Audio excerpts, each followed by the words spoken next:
DC and digital IDs and vaccine passports will do is they will snap into place a fourth fence. And when that fence snaps into place, we are locked down financially and digitally. I call it digital concentration camps. This technology can turn our homes, our cars, and our communities literally into digital concentration camps. When I say that, people don't believe that the vision is this dark, but I want to show you 3 videos to give you a sense of what this feels like. The first video is Augustine Carson's, who is he's the general manager of the Bank of International Settlements in Basel, Switzerland. Who here knows who the BIS is? So this is the central bank of central banks. 63 central banks are members of the BIS from Basel, Switzerland. The rarest thing in the world is to see a central banker tell you the truth. Now you're going to get to see a central banker tell you the truth, a very rare moment. We tend to establish the equivalence with cash, and there is a huge difference there. For example, in cash, we don't know, for example, who's using a $100 bill today. We don't know who is using a 1,000 peso bill today. A key difference with the CBDC is that central bank will have absolute control on the rules and regulations that will determine the use of that expression of central bank liability. And also we will have the technology to enforce that. Those 2 issues are extremely important, and that makes a huge difference with respect to what cash is. What he just told you is if you're not allowed to buy chocolate, your money won't work to buy chocolate. If you're not allowed to go more than 5 kilometers from your home, your car or your money won't work more than 5 kilometers from your home. And those rules can be dictated and controlled at a phenomenally central level. We're talking about the end of sovereignty. So this is taxation without representation. If I want to double taxes and just take it out of your account, no problem. This is Richard Werner, the top academic scholar in the world on central banking. He wrote the book and did the documentary, The Princes of the Yen, about the Japanese central bank. Here he is in Malmo, Sweden, in May. The nature of this CBDC, what is it actually going to look like? They never talk about that. Right. But I heard one European central banker tell me what it's going to look like. He saw it. He was invited to one of the old central banks in Europe that are very much promoting this. And they showed him. And, he's a top, executive director of another central bank in Europe, and there's no reason to believe that he was telling me a story. And he was around this large and would be implanted under your skin. Okay, and Shalom, shalom, shalom. All praises to the Most High, Yahweh, Bahashem, Yahweh Shai. That is to say, in the name of the only begotten Son, Yahweh Shai, who the world ignorantly calls Jesus, a so-called black man. They brag and boast of what's to come. They brag and boast of what's to come. The mark. And as you can see from the clip that I played in the beginning of this video, they brag and boast of what's to come. They tell you because they have no worries. They think that they're actually going to, pull this thing off. So they can be bold enough to tell you exactly what's going on and have no fear or no repercussion of anything happening. Because they see the mass, acquiescing to all their demands, so they can easily come out and say this or let, certain things be leaked to the public. So they have no fear, they have no worry of what's to come, And this is scriptures. And this is what we're going to get into today. So this is in the book of Psalm 64 and verse 8, and it says, so they shall make their own tongue to fall upon themselves. All that see them shall flee away, and all men shall fear, and shall declare the work of the Most High. For they shall wisely consider of his doing. The righteous shall be glad in Yahweh, and shall trust in him, and all the upright in heart shall glory. Right. So you see these, so you see these Edomites individually telling you about, the mark and what it's supposed to do and what it's going to do, and they have no shame in their game because they actually believe that, this is going to be, their crown. Like, this is what's going to, put everything in its right order.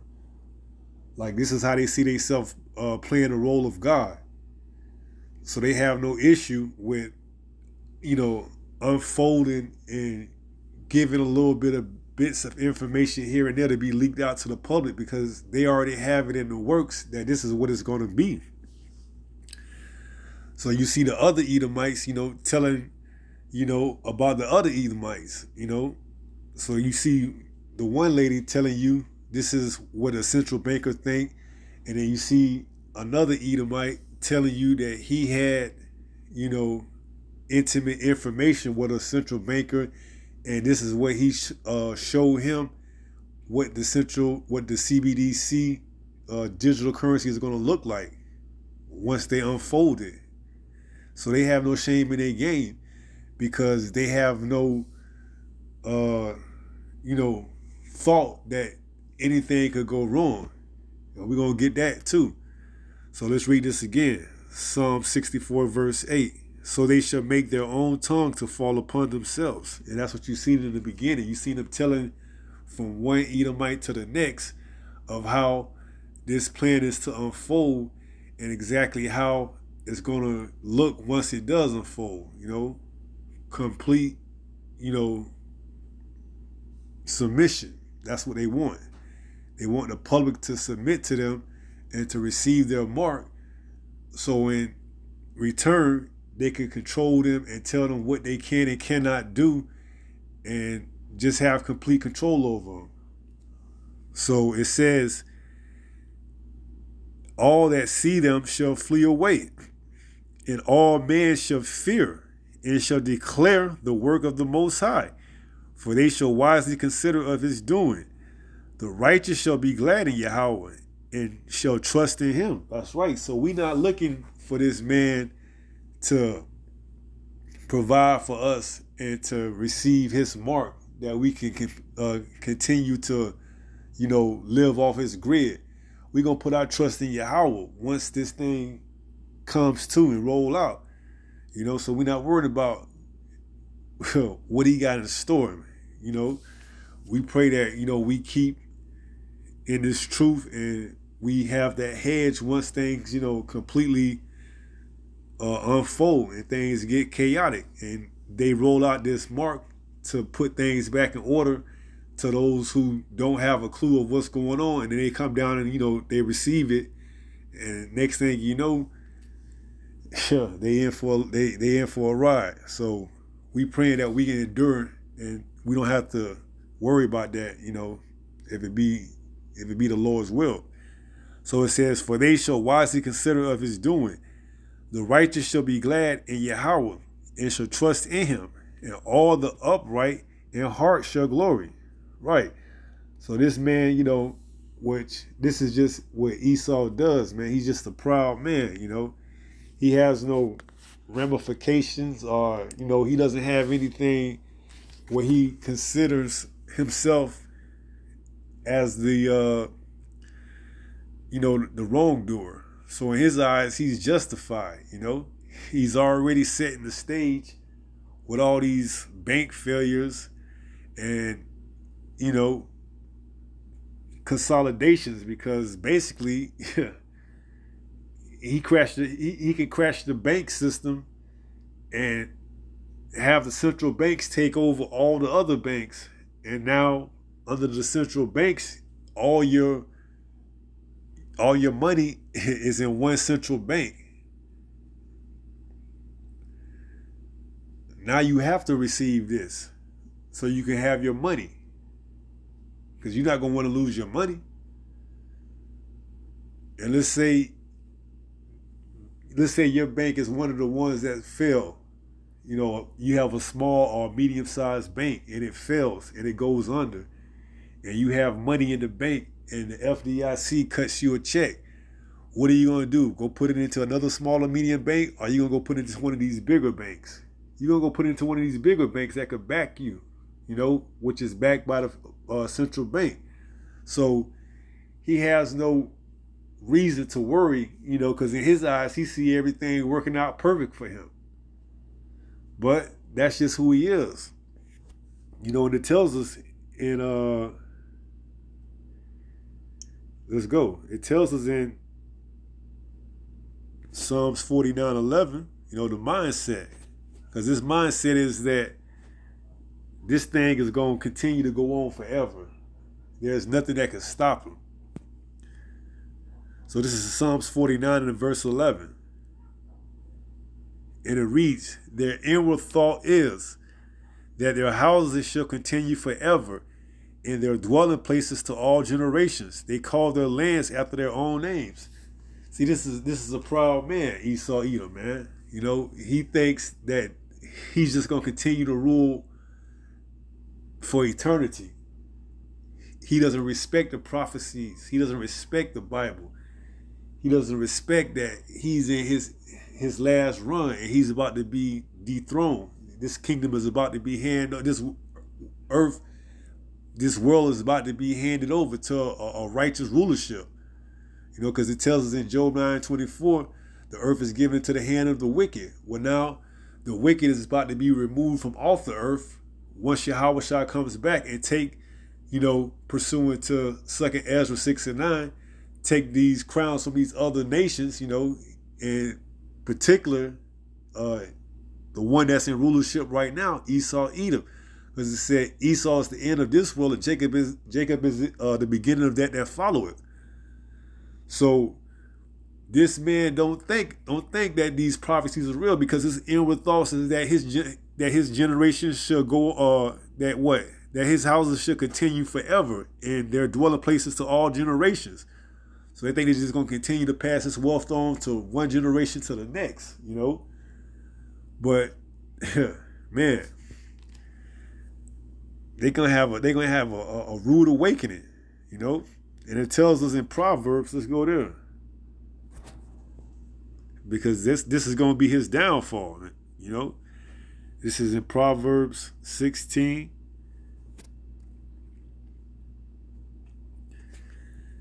And let's go down to verse 18 and read it.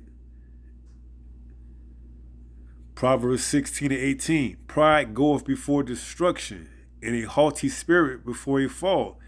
You know, and this man is very prideful. Like we just read, like he thinks his houses are going to be, you know, his inward thoughts is that his houses will be passed on from generation to generation. You know, this is a very prideful man. He doesn't think anybody can take him from up out of his rulership, you know. But that same haughty spirit is going to be his downfall. So it says one more time, Proverbs 16:18. Pride goeth before destruction, and a haughty spirit before a fall.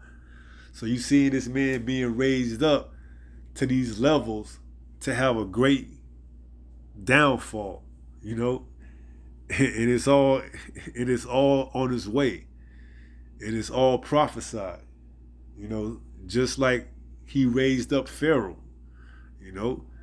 Well, this is the modern day Pharaoh, you know, Babylon, America, you know. This place is being raised up to be looked at as a beacon of light. Well, once this place is destroyed, it's going to be something totally different, man. You know, you seeing it right now with these bank fails. You know, you've been seeing it. But now you seeing it come, you know, on a greater regularity, you know. the second largest bank just, went under. This is all by design. All by design. Inflation, reaching a high. Interest rates high. It's going to get chaotic out here, man. This man wants complete chaos where he could bring his solution, which is going to be that mark, And this is why he can say these things. This is why he can tell on himself, because he is very prideful. He doesn't think there's anybody that can stop him. So he's so bold that he can let other Edomites tell on him. That's why we read to begin off. That's why we read to start it off. Let's go there. Psalm 64 and 8. That's why we read that. So they shall make their own tongues to fall upon themselves, And that's just the pride in them, man. Nothing they can do. That's how they was designed. That's how they was made, And we read in Proverbs that pride goeth before destruction. So we know what's on the way, man. Because this person is very powerful, man, to sit here and tell you point blank that this is how the CBDC, according to one central bank, is going to look like. So, that's where we at. We just staying in the faith, stay prayed up, and we're going to keep doing what we doing, man. Keep doing that work, man. Keep waiting, So we got to keep praying that we endure to the end, So we're going to close out on 1 Peter. We're going to take it from there.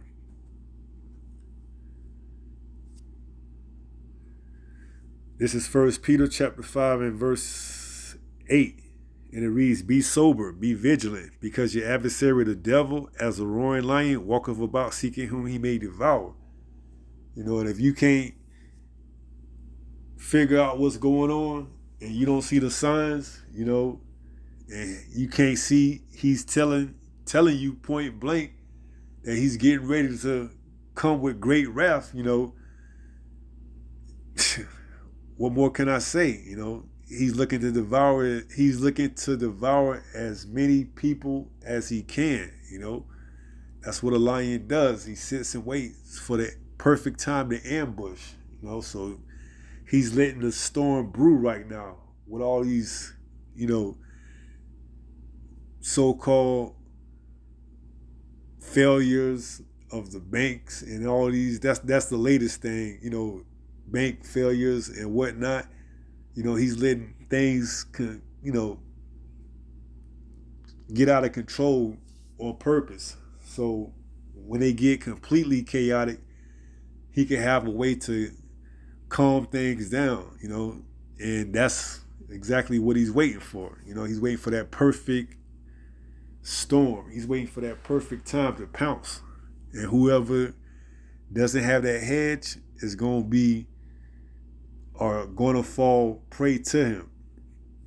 So it says, be sober, be vigilant, because your adversary the devil, as a roaring lion, walketh about seeking whom he may devour. Right. So that's all he's doing right now. He's just walking, seeing who's ready, seeing who he can get. So pray that you don't be one of the ones that fall prey to him. And stay in this truth. And pray that you endure to the end, all the way, until Yahweh comes back and delivers you and brings salvation. So with that being said, stay strong, stay in the faith. We almost home. Shalom.